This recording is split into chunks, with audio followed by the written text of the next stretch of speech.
Hello, creative ones, and welcome to our Gel Printing Fundamentals course. I'm Michelle with Mixed Media Art. I'm so excited that you've joined us here for this episode because today we're going to talk about what do we do with all of these gel prints. I'm so glad you've asked. We've been playing with jelly plates for over 10 years, and it soon became apparent that while it's so much fun to create these gorgeous pages, it doesn't take long before we've got a whole heap, and what are we going to do with them? So here I'm going to share a few of the things that I've done with them, but this includes things like creating junk journals, journal pages, book pages, collage, canvases, all sorts of things. So let's jump in to look through a few of the things that I've done over the years with my gel prints. So really, when it comes to gel prints, there's almost nothing you can't do with them that you wouldn't do with normal printed papers. And so here's just a few of the things that I've made over the years that I'd like to share with you. Where do we even start? Some of the easiest ways to use up your pages is creating some prints, so printing on both sides. Now this is a letter journal. This is 4 inches by 8 inches, which cuts out perfectly from your 8 by 10 inch gel plate. And these are designed to go in a DL envelope, and they can be swapped and they can be shared, and it really is such a fun way to use up a lot of your gel prints. So there's something like a letter journal. I then use one of the Eileen Hull passport dies to create pages. So this actually has a die that cuts out the pages, and I've used all sorts of gel prints in here. The great thing about the die is you can also create fold outs, and you can see here I've created 3 quite substantial signatures. So this certainly got through a lot of the gel prints quite quickly. So we've got book pages. What else? We've got just straight collage. So here I've torn them up, drawn the shape of a heart with a bit of a background, and then torn them up and added them down with a gel medium. A good gel medium is really important for all collage because it makes sure that they stick down properly and then they're not sticky. So that's a really fun way of using them up, and especially using lots of little pieces as well. Another thing that I've loved doing over the years is turning them into circles, so either cutting them out or punching them. Now here we created a background on a canvas, used a bit of a wave of collage with the circles that have been gel printed. We then put a little bit of shading around it, put in a focal point, and that really is a fun way to use up a lot of your pieces. And again, as you're making your papers, you want to think about if you wanted to do sort of more layers, you might want to use more thinner tissue or gel deli paper for those layers. We've got that. What else have we done? Now we showed on one of our other episodes little ATCs. Again, a great way for creating lots of backgrounds that we can then put layers on top of. So they're really good for creating all those backgrounds. Here I've taken some different colours and cut them up into irregular 4-sided shapes. I then stenciled sort of a corresponding colour underneath, and then collaged them and then finished that off with a little bit of highlight. So I love having a look at all the colours.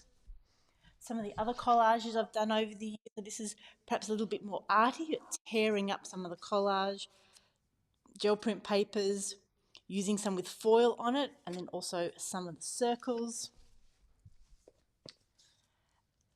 And it doesn't have to be circles, although I do love my circles. And there's some of the preliminaries of the ones that are on the canvas.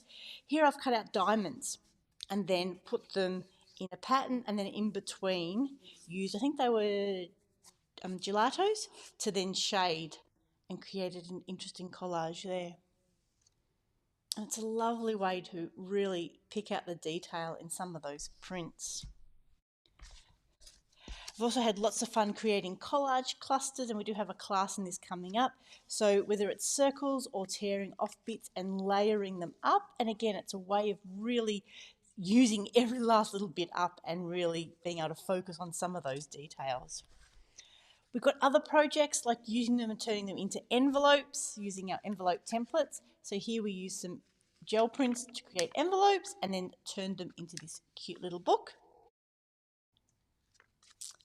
And then here we use our envelope template to create an envelope and then use offcuts to create a card. So it's a way of having a really fun little card that matches the envelope. And I've done endless envelopes with the gel prints. They use up the pages really quickly. I've got some other collages here to show you. So here I've cut things into squares and again collaged them out and then used my gelatos to shade in those areas and then a little bit of mark making to do some little doodles. This was one of my more extravagant circle ones, starting off with big circles and then overlapping them through here and then doing that little bit of shading. So a little bit like fish scales or dragon scales. And then one of the other things that's fun is to cut them into strips and using them as well. So here I weaved them and actually put them between two pages. And I've also cut strips and mounted them onto cards for gifts as well.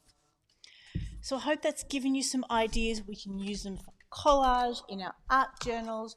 We can use them with envelopes. We can make book pages. We can use ATCs. Really, there is no end to the things that we can do with our gel prints.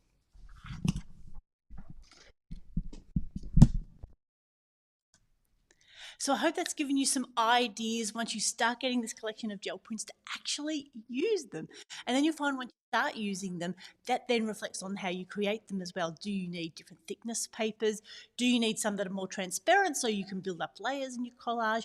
Are you finding that while you have lots of different colours in your gel prints, you mightn't have many tones or contrasts, so you mightn't have sort of some light ones and then some really dark ones. So sometimes we can have lots of pretty colours, or we might find that we've got some very narrowed colours. We might stick to blues or purples and pinks and then not have a lot of, say, oranges and browns if we want to create more realistic collages. So there really is no end to the things you can do. Again, if your book pages, maybe they need to be a bit thinner so that when you put them together in a signature, that they're easier to fold. Or you might want to have a piece that's ready to go on the wall or in a frame, and then you might want to use something thicker. So certainly as we start creating projects with gel prints, it really does then influence how we create them.